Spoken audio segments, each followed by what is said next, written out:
This is the last step I take before I arrive at the meeting room, and this is especially important if you're working with a co-facilitator or two. I have a whole bunch of files. I will often literally show up at the meeting room with these files. Each of these files represents a very distinct step I'm going to use in the agenda. So one of the very first ones I do is I'm going to have my agenda, my background information. This is essentially just for me, and I've highlighted the pieces that I want to be sure to pay attention to.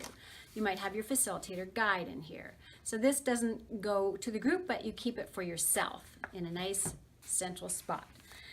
One that I might put up at the very beginning of the meeting is something around guidelines. So in this case, I have a little small group instruction.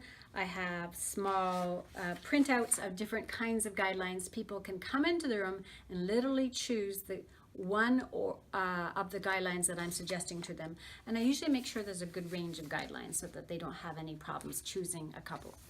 Now, I often have an introductory activity, and you can see that this folder is a little unwieldy, but I have a small group visual instruction.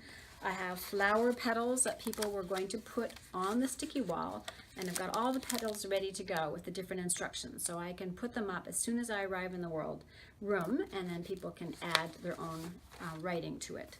So those are some standard ones I use. Then you get into your activities, and I might have something like, okay, here's the instructions for a small group stand-up survey. And then I have something on, I put their mission statement up, and I have that in big writing on a flip chart. I might have a quiz. I might have a guide that I said, that was for me later. This one is called, let's see if I can find the name of it, some kind of small group activity. And then I often will do a consensus workshop. So I have the questions that I might ask after the consensus workshop. I have all my half sheets. I have all my instructions, etc. And it goes on, a listening activity. We did this with one group.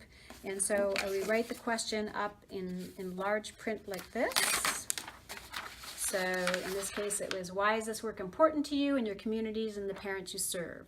So you make sure everybody knows exactly what is going on at any time, and that way you are super organized as the facilitator, and your co-facilitator can just grab a folder and do his or her work when they come up to step up as the main facilitator.